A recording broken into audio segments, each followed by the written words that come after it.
Right guys, I'm back. I'm Andy from Ponce Videos, bringing you a video of how to uninstall a power supply. Now, first things first, so I have the correct resolution, and I'm at the back of my PC here, stripping it down.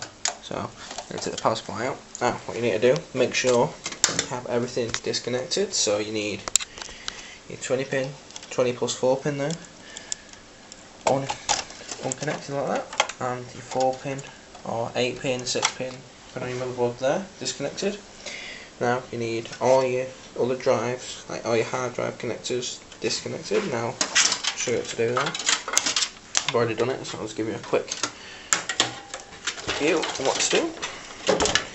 Now, cables are a mess.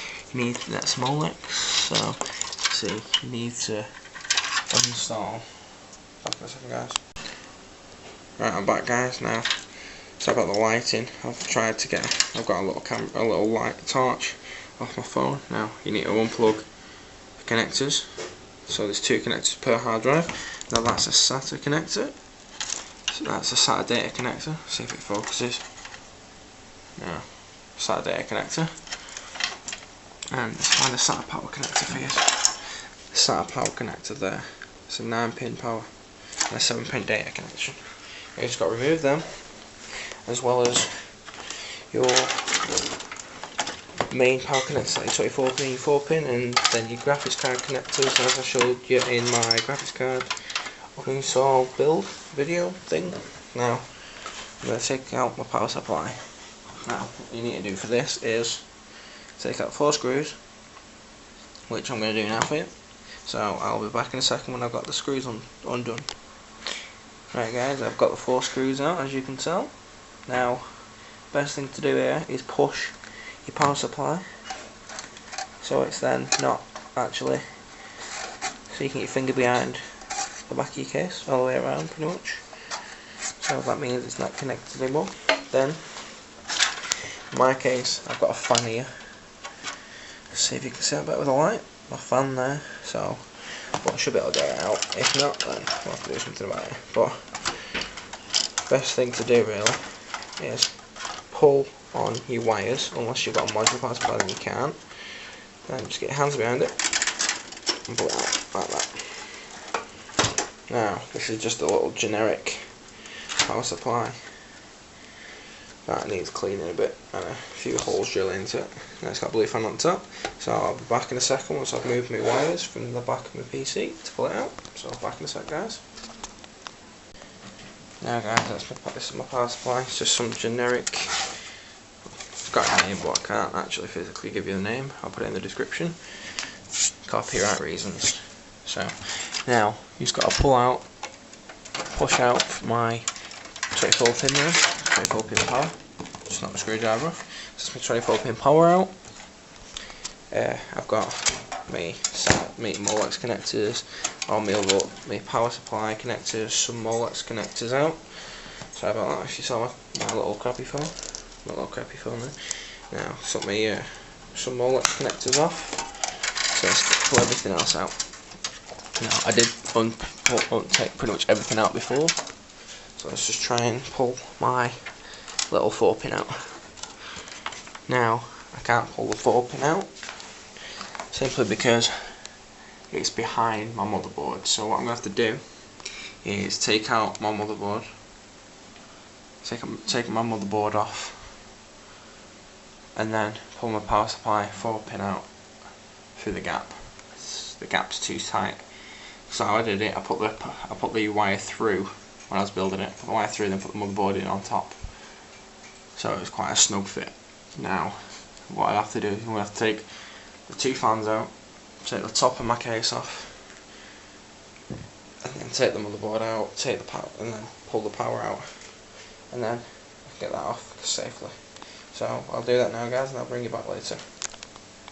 Well guys, now motherboard's out. Now I can take the power supply out. Now the reason I have to take the motherboard out is because of this here.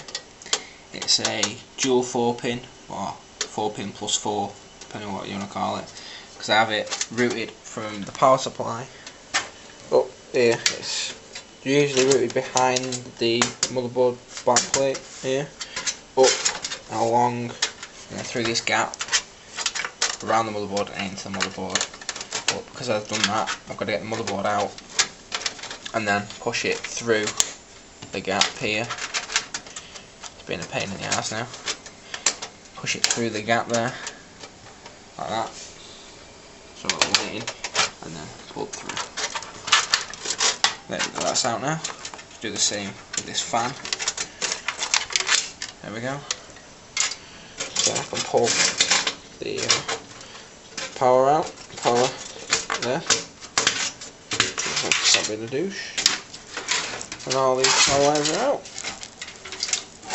And there's the power supply. So there we go. Power supply's out, guys. It's just a generic power supply, really. It's 850 watts.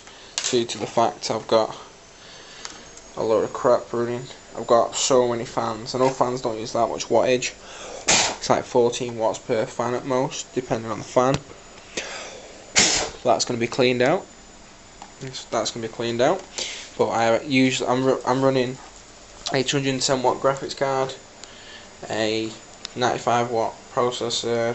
I can't remember the motherboard wattage, but it's the motherboard over there. 95 watt power supply. I think it's 125 watts on motherboard. 210 watts for my graphics card over there. And then I've got 2 fans in the roof. I have a fan in the back. I have a fan below. I have 3 hard drives running. I usually have a fan in the front here cooling the drives. I custom mounted a fan up here. So I have like 12 fans going. 1, 2, 3, 4, 5, 6 fans there. Sometimes I put another one here to pull out, like sort of a push-pull configuration for the hard drive. So that's another fan. Sometimes I have a fan at the bottom under the power supply, just pushing a bit there at the bottom of the power supply. No, it doesn't do much considering the bottom of the power supply is just flat metal, but I'm going to get a Dremel and cut holes into it, sort of modding a power supply. So I sometimes have a fan on the back of this, on the back of the motherboard, to pull air from the motherboard socket. So thanks for watching, guys. That's my power supply removal video. Hope it's helped you. Like strip down your computer if you've never done it before, or to give you a bit of a pointer on the way to do it. So I'm Andy from Pointless Videos saying thanks for watching. Please feel free to like, comment, subscribe, and stay tuned for more computer videos and gaming videos on anything really. So thanks for watching. Please feel free to like, comment, subscribe, tell your friends. So thanks for watching and goodbye for now.